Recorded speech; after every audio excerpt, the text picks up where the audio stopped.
He had only known the woman for half a day, yet she had already brought him home. In the dead of night, he waved his hand in front of her eyes, confirmed that she was completely asleep, then quietly got up and began secretly filming. He did not hesitate to sacrifice his looks to get close to this woman, only to help his big brother in prison clear his name. He was once an upright and clean prosecutor, but was wrongfully imprisoned for 15 years, beaten black and blue every day, because most of the inmates here were sent in by him personally. Jae-wook was beaten so badly every day that life felt worse than death. Even while working on the sewing machine, he would lose focus and have his finger pierced straight through by the needle. Yet this same man would later rise to become a powerful figure in prison. He dared to confront superiors, beat down gang leaders, had outside food delivered and cigarettes to smoke. Inmates respectfully called him sir. Guards asked him for favors, and even the warden was willing to serve him. Next, let us see how one man is reborn from adversity. The story begins with a crowd holding signs and shouting, protesting against Far East Company building a resort in a bird sanctuary. Another group of so-called environmentalists, actually hired by Far East Company, rushed in with iron pipes. Police tried to stop them but were knocked to the ground. One young man went too far,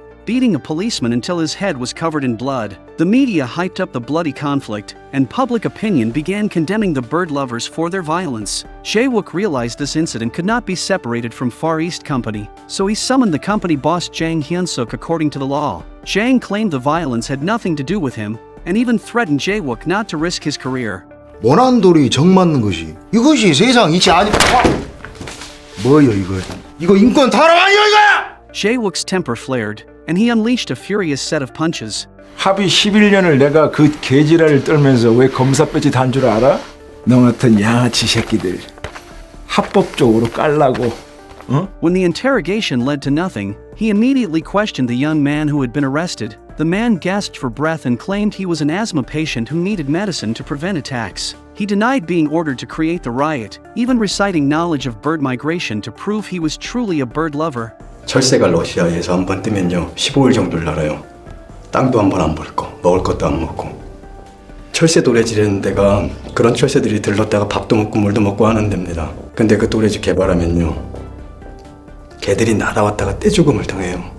한 종류의 새가 멸종하는 겁니다. Jae-wook violently forced a confession, tore off his shirt, and saw full-arm tattoos. This proved he was no bird lover. The case involved both the criminal world and the authorities. Prosecutor John Gill advised Jae-wook not to dig deeper, but for the sake of justice, Jae-wook refused to stop. Before the case could move forward, the suspect died in the interrogation room. Jae-wook was accused of intentional murder, and to make matters worse, the surveillance system had failed that day, and the victim's friend claimed he never had asthma, leaving Jae-wook unable to defend himself. In fact, it was all part of Prosecutor John Gill's scheme. He had taken away the inhaler, causing the suspect's death, then tricked Jae-wook into pleading guilty first, promising to clear his name later. But when Jae-wook was sentenced to 15 years in prison, Prosecutor John Gill never said another word. 차장님, 이거 말이 틀리지 않습니까? 저한테 왜 이러십니까? The only evidence was thrown into the Han River, and Jae-wook was sent behind bars, while the inmates cheered in excitement.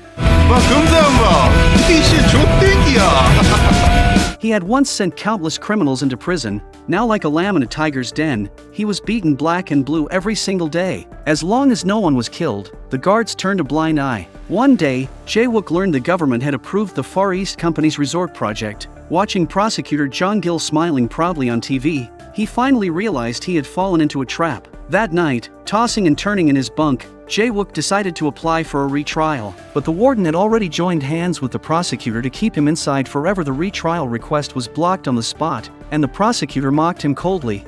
여기 온 사람들 중에 말이야, 억울하지 않은 사람들 아무도 없어. 괜히 윗분들 심기 건드리지 말고 빨리 적응하면서 살아가는 게 당신한테 좋은 거야. As snow fell from the sky, Jae-wook looked upward and swore to one day clear his name. Later, he discovered that a prison guard was troubled by a property dispute, and he helped him resolve the long-standing issue. Everyone began to look at Jae-wook differently, and to repay him, the guard punished every prisoner who had bullied him. Soon, even the warden came seeking his help, offering cigarettes as thanks. 저번에 말씀하신 고소 사건 잘 해결되셨습니까? 변호사가 꼼짝을 못하더라고. 다행입니다. 감사합니다. 잘 읽겠습니다, 소장님. 커피 한잔하러 가지. Knowing the value of spending to win friends, he shared the cigarettes with fellow inmates. They smoked happily, their admiration for him growing deeper, and he naturally became the boss. Because he knew the law, whenever he spoke, he could help prisoners reduce their sentences. 5 years passed quickly, and the news broadcasted bird migration. A newly arrived fraudster, eager to show off his knowledge, suddenly said something that shocked Jae-wook. 저 철새라는 게 말이지, 러시아에서 한 번 뜨면 15일을 날아. 땅 한 번 안 밟고 먹이도 안 먹고. 저기요, 검사님. 철새가 러시아에서 한 번 뜨면요 15일 정도를 날아요. 땅도 한 번 안 밟고 먹을 것도 안 먹고. 그런 철새들이 휴게소처럼 잠깐 들르는 데라고. 그래서 밥도 먹고 물도 마시고. 철새 어쩌고 저쩌고 하는 얘기 어디서 들어보냐고. He realized this man was one of the hired thugs from Far East Company, so he had his underlings bring him to his cell. The fraudster was stunned to see Jae-wook eating fried chicken and living alone in a single room. Jae-wook offered him chicken and cola, and casually asked how he knew about the migratory birds. Chi-won refused to answer directly, so Jae-wook told him that he could help him get out of here, on the condition that he must do one thing for him. After thinking it over, Chi-won revealed the truth. That riot back then was entirely staged by Far East Company. They gathered idle men from society, trained them, and set them up to clash with police, so environmentalists would be branded as violent, and the government would approve Far East Company's project in Yashan Bay. After hearing this, a bold plan formed in Jae-wook's mind. He would use Chi-won to gather evidence outside, then bring down prosecutor John Gil and Jang Hyun-suk to clear his own name. Jae-wook knew Chi-won had high emotional intelligence after all. A fraudster must be clever, but he also knew Chi-won was unreliable, so he had to use methods to tie him down. Before his release, Jae-wook taught Chi-won the habits of people in the legal world, even instructing him to learn Yang Min-woo's unique signature,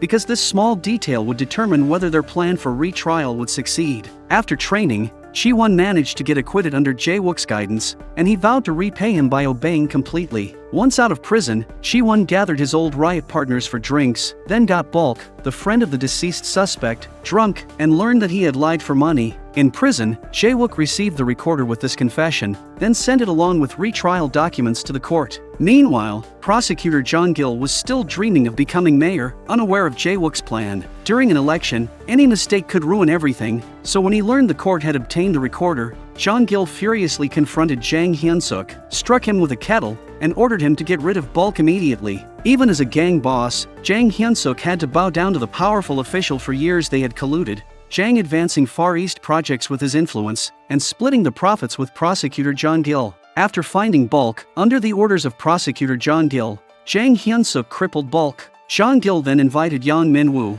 who had handled the case back then, to a restaurant, wanting him to reject Jae-wook's retrial request. Yang Min-woo thought it was unnecessary to offend his superior for a small prosecutor, so he agreed to suppress the case. After learning that Bulk had been crippled, Chi-won ended up with the same fate, so he told Jae-wook, "Our cooperation ends here." Jae-wook had long known this kid was unreliable, so he had his friends outside beat Chi-won up. 어이 한치환, 저기 네 깔치한테 네가 전과 구범에 중졸인 거 다 얘기해줄까? Jae-wook also threatened Chi-won that if he disobeyed, he would tell Jang Hyun-suk everything he had done. With no way out, Chi-won had to follow Jae-wook's instructions again and went to John Gil's campaign rally. When Chi-won, as a cheerleader, danced that crazy dance, the atmosphere instantly exploded. This not only caught the attention of prosecutor John Gil, but also won the heart of an older woman. Chi-won took the chance to ask for a photo with John Gil, and the woman even wanted to introduce her daughter, who worked at Far East Company, to him. The young man advanced quickly. The girl said she had a boyfriend 1 second, and the next second she was in bed with Chi-won, while the girl was still asleep. He secretly photographed Far East Company's financial records and sent them to the media. Now everyone knew that Jang Hyun-suk had always been providing financial support to prosecutor John Gil. The presiding judge learned of this and summoned Jae-wook and Yang Min-woo, sternly questioning Jae-wook why he had confessed back then. Jae-wook said he had confessed only because he was deceived by prosecutor John Gil. Fortunately, the presiding judge was an upright official, and after understanding the whole story, he approved the retrial request. Yang Min-woo realized the case was more complicated than he had imagined, so he wavered and no longer wanted to help John Gil. John Gil once again called the warden, asking him to give special treatment to Jae-wook in prison. Much of the evidence Jae-wook had painstakingly gathered was destroyed. and he was even put in solitary confinement on false charges. He wanted to use Chi-won's prison visit as a chance to pass along the next step of his plan, but the warden had already arranged for his calls to be monitored. Fortunately, Jae-wook had prepared in advance and managed to deliver the message using a secret code. 수고하고 무거운 짐진 자들아, 다 내게로 오라. 내가 너희를 쉬게 하리라. 아멘.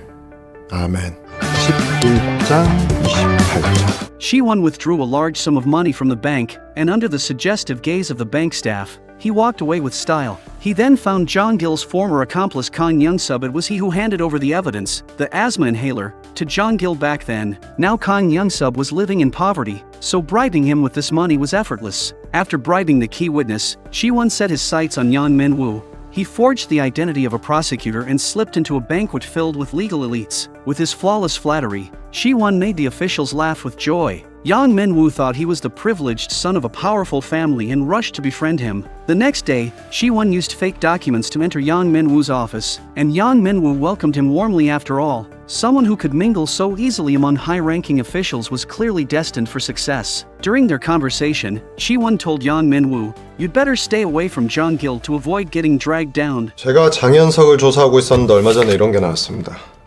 아무래도 장현석의 돈이 정치판으로 흘러들어가고 있는 것 같습니다. 우종길 후보 선거 자금 얘기야? 뭐 그건 얼추 마무리 됐잖아. 우종길 후보 불법 선거 자금은 빙산의 일각에 불과합니다. 왜 나한테? 장현석과 우종길은 변재욱 사건과 연관이 있지 않습니까? Seeing that he cared so much, Yang Min-woo lowered his guard, even letting Chi-won wait in his office while he went to a meeting. Chi-won immediately searched the place, found Jong-gil's witness summons, and signed Yang Min-woo's name on it with the signature he had practiced countless times. When Yang Min-woo returned, he was stunned, and upon seeing his own name on the summons, he realized he had been tricked by this cunning kid. Now he had no choice but to stand against Jong-gil. When Jong-gil found out, he confronted Yang Min-woo, but by then Yang Min-woo had decided to completely cut ties with him. Afterward, Yang Min-woo ordered Far East Company's people to be detained, and law enforcement arrived just in time to save the badly injured Chi-won. Chi-won was also arrested for impersonating a prosecutor, but during Yang Min-woo's interrogation, his face showed no panic because Jae-wook had already taught him what to say. From Yang Min-woo's expression, it was clear he was tempted. Working with Jae-wook to bring down a political candidate could make him an instant star in the legal world. Having lost 2 allies in a row, Jong-gil sensed danger and tried to use the same old trick again. 재호가, 니 뭐 왜 이래 인생을 힘들게 살라 너? 선배가 후배 만나러 오면서 뭐 빈손으로 왔겠나? 재보선 끝나고 한 달만 있으면은 8.15 특사도 있고 그 다음에는 추석 특사도 있다. 내가 다 얘기해놨으니까 그때 나온다. 저 또라이 변재욱입니다. 이대로는 억울해서 못 살아요. 성격 아시면서. Of course, Jae-wook did not believe it. He still remembered vividly being tricked into confessing years ago. With the trial about to begin, Jae-wook knew everything depended on this moment, but unexpectedly, Jong-gil bribed an inmate to stab him. Just as the judge was about to end the session, Jae-wook dragged his wounded body into the courtroom, turning Jong-gil's smug smile into fear. Chi-won insisted on appearing as a witness, stating that the conflict between bird lovers and the police had all been staged by Far East Company, and that Far East Company was closely tied to Jong-gil, as he had personally seen Jang Hyun-suk deliver money to him. Chi-won also said the man with asthma was extremely weak, and without the inhaler he would die. But Jong-gil claimed he had never met Chi-won, until Chi-won showed the campaign rally photo. Only then did Jong-gil realize that Jae-wook had planned everything in advance. At this moment, Yang Min-woo also dealt the final blow, producing evidence of Far East Company's illegal profits and stating that these cases had always been covered up, and the one in charge was Jong-gil. Finally, Jae-wook made his dramatic entrance, storming straight toward Jong-gil and declaring to everyone in the courtroom, he is the real culprit. Jong-gil remained fearless, believing the most crucial evidence had long sunk into the sea. But to his shock, his former subordinate Kang Young-sub appeared in court, presenting proof that the victim had died from an asthma attack. Then Jae-wook played a recording, capturing the conversation between Jong-gil and Kang Young-sub plotting against him. 세차 한번 하셔야 되겠는데요. 5천. 선거 끝나고 계좌로 입금될 기다. 앞으로 찾아오지 마라. 아 예. 잘 쓰겠습니다. 아 참, 근데 그때 그 네블라이저는 잘 처리하셨죠? The recording was suddenly cut off at the moment they mentioned throwing away the inhaler. Jae-wook raised the inhaler in his hand to provoke Jung-gil, and just as expected, he took the bait. 그래도 한때 검사했던 놈이 어디서 가짜 증명을 가지고 법정을 놀락해? 가짜? 이게 진짜인지 가짜인지 당신이 어떻게 하냐고? The recording continued playing. 몰라이죠. 그거야 뭐 한강 어딘가에 잘 있겠지. Jae-wook glared at Jung-gil, watching as his panicked outburst turned the courtroom into chaos, stripping away his last shred of dignity. In the end, Jung-gil paid the heavy price for his crimes, while Jae-wook admitted in court that he had used violence in his law enforcement. 전 폭력 검사였습니다. 피의자들을 강압적으로 수사했고 그들의 인권을 무시했으며 제가 가진 권력을 공권력이라는 이름으로 남용했습니다. 그래서 저는 유죄입니다.